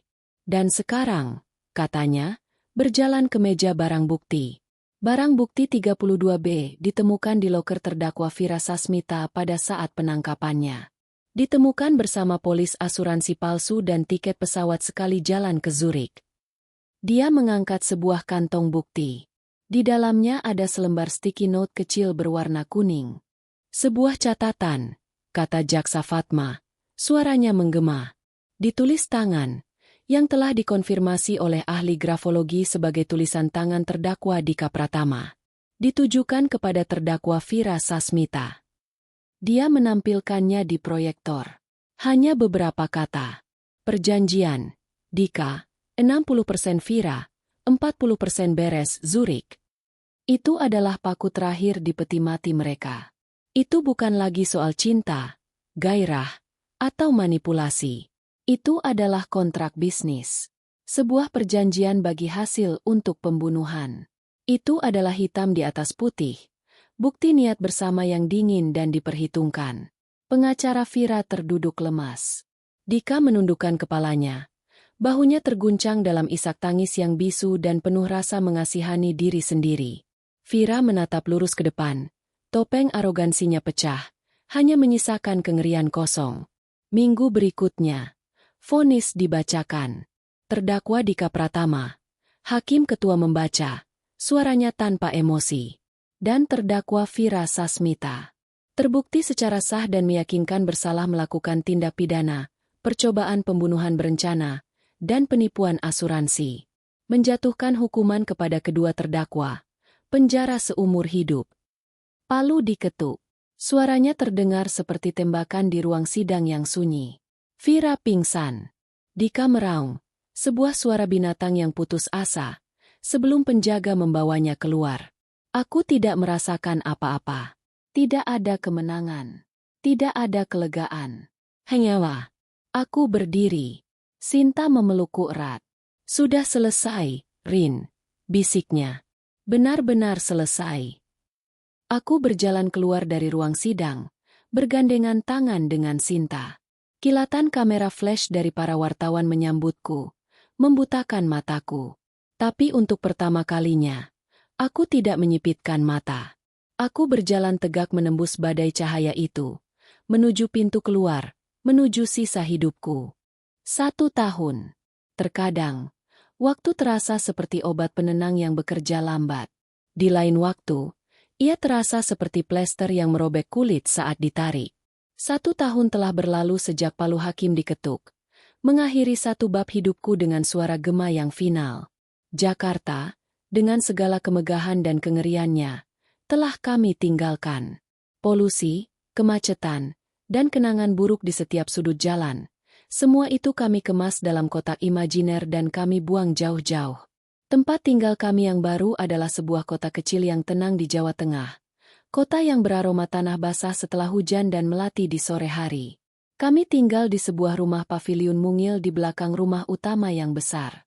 Rumah itu milik Sinta. Ternyata, sahabatku yang sinis dan gila kerja itu punya sisi sentimental. Rumah ini adalah rumah warisan neneknya, tempat ia menghabiskan masa kecilnya. Dan kini, ia membiarkanku dan Maya tinggal di sini tanpa batas waktu. Anggap saja bayar sewa dengan menjaganya tetap hidup, katanya saat mengantar kami pertama kali, 6 bulan lalu. Dan, Rin, tambahnya, lebih lembut. Berhenti terlihat seperti rusa yang ketakutan. Monster-monster itu sudah dikurung. Kamu aman sekarang. Aku masih berusaha mempercayainya. Pagi ini, matahari bersinar lembut menembus jendela dapurku. Aku sedang membuat sarapan, nasi goreng sederhana dengan telur mata sapi. Maya, kini berusia 7 tahun, duduk di meja makan kayu kecil kami, sibuk menggambar di buku sketsanya. Dia telah banyak berubah. Mimpi buruk yang menghantuinya selama berbulan-bulan setelah persidangan, mimpinya tentang api dan sedan hitam, perlahan-lahan memudar. Terapi dengan Ibu Astuti, yang berlanjut via panggilan video, sangat membantunya. Tapi yang paling membantunya adalah kedamaian. Di sini tidak ada yang berteriak. Tidak ada pintu yang dibanting. Tidak ada ketegangan yang tak terucapkan yang menggantung di udara seperti asap rokok. Ibu, lihat, kata Maya, memutar buku sketsanya. Aku tersenyum. Itu bukan gambar rumah yang terbakar. Itu bukan gambar monster. Itu adalah gambar kami berdua. Aku, dengan rambut ika liarku, dan dia, memegang boneka beruangnya. Kami sedang berdiri di taman, di bawah pohon besar yang rindang, dan matahari tersenyum di atas kami. Cantik sekali, sayang, kataku tulus. Mataharinya terlihat bahagia. Tentu saja dia bahagia, Bu, kata Maya dengan logika anak 7 tahun. Karena tidak ada awan. Sesuatu yang hangat, sesuatu yang sudah lama tidak kurasakan, mengisi dadaku. Kebahagiaan, murni dan sederhana. Aku meletakkan sepiring nasi goreng di depannya. Makan dulu, pelukis hebat. Nanti kita terlambat. Terlambat kemana? Tanyanya sambil menyuap nasinya dengan lahap. Hari ini hari apa? Tanyaku balik. Mata Maya membelalak. Hari Rabu. Hari Rabu. Dia melompat dari kursinya, berlari ke kamarnya, dan kembali dengan biola kecil di tangan. Dia sudah mengikuti les biola selama 3 bulan. Gurunya bilang dia punya bakat alami. Mendengar nada-nada sumbang namun penuh tekad yang dia mainkan setiap sore adalah musik terindah di dunia bagiku. Setelah mengantar Maya ke sekolah, sebuah sekolah dasar negeri kecil di ujung jalan yang bisa kami tempuh dengan berjalan kaki, aku melanjutkan perjalananku. Aku tidak lagi bekerja sebagai asisten administrasi di firma hukum Sinta, pekerjaan jarak jauh yang kuterima setelah persidangan. Aku berjalan menuju gedung putih kecil berkubah di pusat kota. Pengadilan negeri. Tapi aku tidak masuk lewat pintu pengunjung. Aku masuk lewat pintu staf. Pagi, Mbak Rina. Sapa Pak Satpam, tersenyum ramah. Pagi, Pak. Balasku. Aku telah menyelesaikan kuliah hukumku yang tertunda. Berkat rekomendasi kuat dari Sinta dan liputan media yang, sekali ini, menguntungkan, aku mendapat tawaran magang di sini. Aku bekerja di bagian bantuan hukum untuk korban KDRT. Pekerjaan ini berat. Aku mendengarkan kisah-kisah yang lebih mengerikan dari kisahku. Aku melihat memar-memar yang ditutupi bedak tebal. Aku mendengar bisikan-bisikan ketakutan yang sangat kukenali. Tapi perbedaannya adalah, kini aku bukan lagi korban.